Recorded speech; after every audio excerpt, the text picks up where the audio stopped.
Right now you listening to Innovative Black Station. Innovative Black Station. Innovative Black Station. The place where you can speak your mind. Your mind. And speaking of your success, you know, you had an album on the Billboard charts. Yeah. Which album was that? So I've had two chart. One I didn't find out until like 3 months ago. The first one, it was called We Fit the Workout Plan. It was my I had a record deal with a label called Cross Movement Records, and they had distribution through Sony. So that was they really helped because I had a lot of marketing behind me that I wouldn't have had in other circumstances. But my album after that is called Winds and Waves. It came out in 2013. That also charted Billboard. And like I said, it didn't chart as high as the other, but I found out, like, I was actually on my Wikipedia page. I was like, oh, I got a Wikipedia page. I done made it. So, but whoever did my Wikipedia page, I mean, they did their homework. They knew my sister's middle name. And I'm like, you know, I barely know my sister.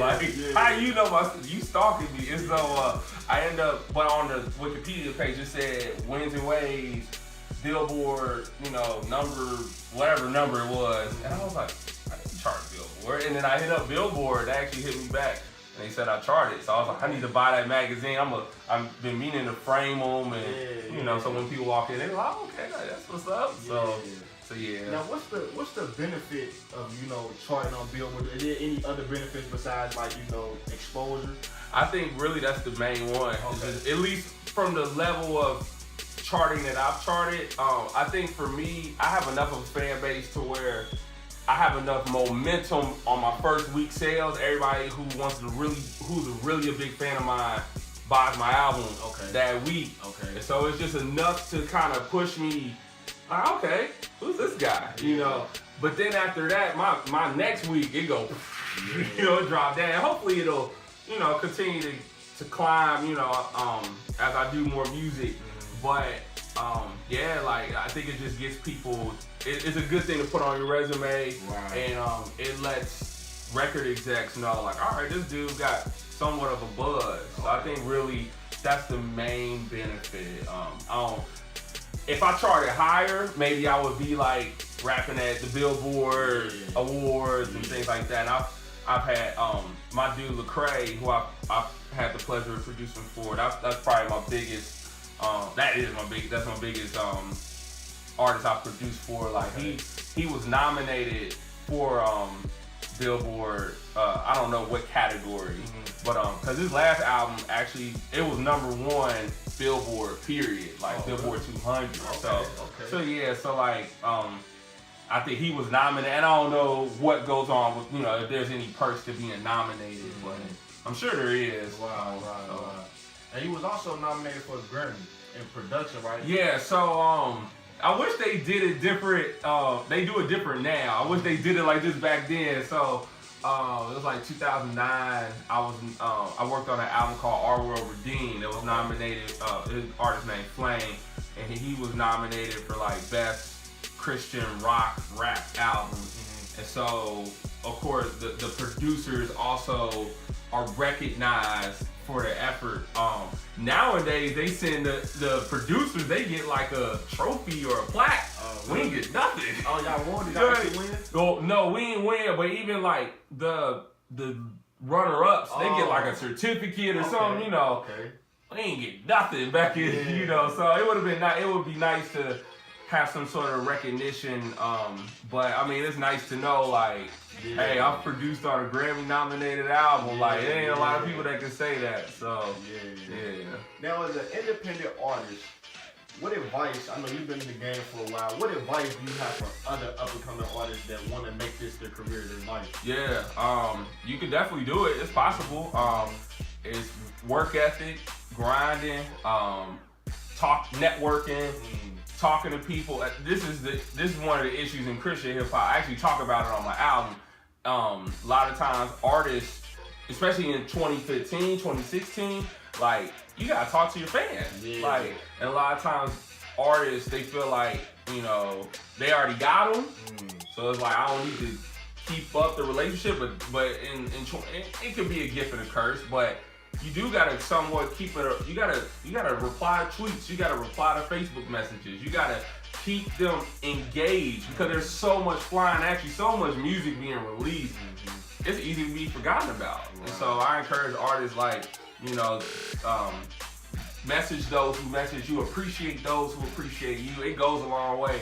They'll be your billboards. They'll be the ones promoting you, and they'll let other people know about you. It's like, before you know it, you look back and you're like, wow, I got a lot of people following what I'm doing. So, you don't need a record deal in 2016. Like, all you need, work ethic and just talent, and it'll speak for itself. Like, if your music is dope, people will come find it. Like, especially nowadays, like, people will share it if they really like it, and surround yourself with people who aren't yes men. Like, I think that's a key. Like, it's easy to find people who they like everything you do. Find somebody who don't like what you do, and have them give you constructive criticism so that you can improve what you're doing, so that someone else won't tell you whack, because they may not be as nice, like.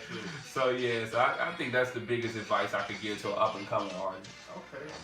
Now, where do you see K-Drama in 5 years? 5 years, I'm hoping still releasing music. I hope I feel like I have so much to offer, production wise, have so many song concepts, and I think songs that people would enjoy. So I just hope that my fan base just increases, so that I can concentrate on making music more so than producing beats to sell. Cause I make a lot of beats. I have a SoundCloud page where artists can buy beats from me, and I like it. It funds what I do, but it's like, man, like, I'd rather be making my own music. I'd rather make this beat and write a song to it than have to sell it to somebody else, and it may not be the best song. And so I see myself though making music full time, like music for me full time, not just being involved with music, doing what I want to do, having enough support. And it's hard because you got streaming now, and you got all these different avenues that kind of cut down, but I think it can work, and so that's the goal. Continue to build the studio I have here. I've been building this since 2005, so I'm like, there's a lot more pieces I need. So I've invested thousands of dollars in this thing. So I'm like, Lord, please let this pay off. So and then my wife, she actually sings also. So the goal is to get to do more music for her, to travel together. I believe our ministry can really bless people from a marriage perspective, from just artistry wise. So that's what I see, man, and just putting Cincinnati more on the map. Obviously there's a lot of artists who have already put Cincinnati on the map, but I want to, from my little corner, I want to be able to show that Cincinnati is a beautiful place, and it's got a lot to offer. So represent one time. Now you say it got a lot to offer. Yeah. Can we get some bars from you? I think so, man. I think we can get some bars. Let me see. All right. I never rapped this shit before, so I'm hoping I don't mess up, but I really want to do this one if I can do it right. All right. I want to do more. I'm getting so bored just doing this job, counting my odds. I'm looking to bride, then look up to God, not seeking applause. I promise I'm not, but I would be merely pretending if I didn't tell you. I just keep having these visions and giving 100% of my life. Give me your rock and I'm slaying these giants. I don't even have it down to a science, but I already conquered the bears and the lions. I'm tending the sheep. Even though the wolves, they are good at disguising. Some understand I'm so frustrated I have all these gifts but no way to apply them. And they treat me like I'm so weak, wondering why I'm not back with the sheep. My rhymes are not a nursery, so don't treat me like little Bo Peep. Maybe these haters are all in my head. Maybe I am just making them up. But every time I say what's up, you treat me like I don't belong here. But it don't matter. I'm seeking the king, ignoring your chatter. The field is making me quick with the dagger. After God is finished with this chapter, I'll be prepared, throwing my 10 fingers up in the air, out of relief of seeing my prayers answered. I fight so hard every night. I got a low heart and my inch deep like Omar. When I look up, I feel so far. For the most part, but I hear a little voice saying, go start. Even though it feels like pulling teeth, trying to get people to listen to 4 bars. What else do I say? My goal ain't to get no sports car. I'm trying to pull people out of load of bar with a load of bars. I owe the art. God put it in me, so I sow remarks. In the field, hoping that I reap a harvest. But no matter the outcome, I'll be content with tending the sheep in the garden. Yeah. Okay, the innovative black distribution, K-Drama. You said the album coming out February? February 5th, yup. So support it, you know.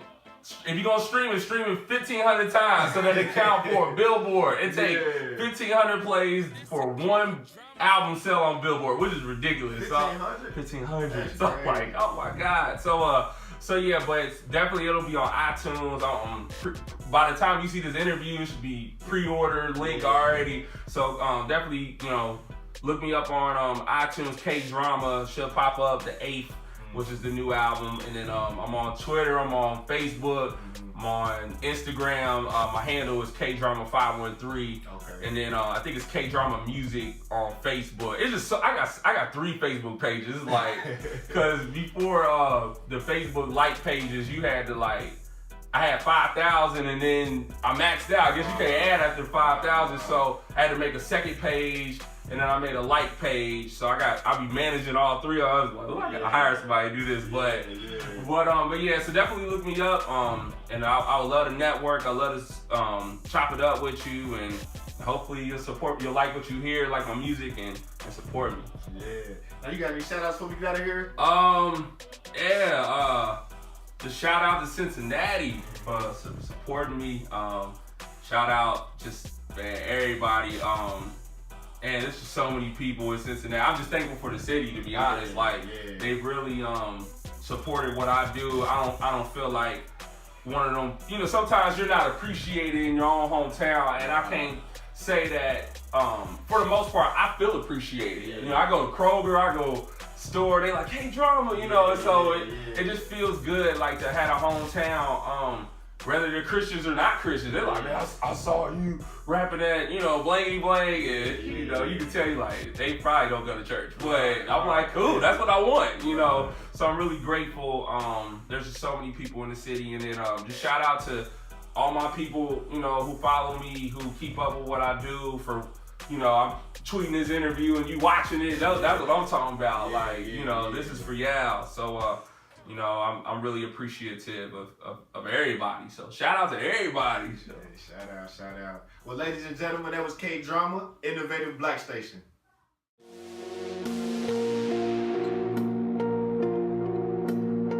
I feel like Arthur Age. They slept on me. I feel like Arthur Age. I'm a giant killer. They ain't think that I was good enough. They thought that I was good, but they ain't think that I was good enough. They thought that I was good, but they ain't think that I was good enough. But I had the will in me to succeed. I feel like Arthur Age.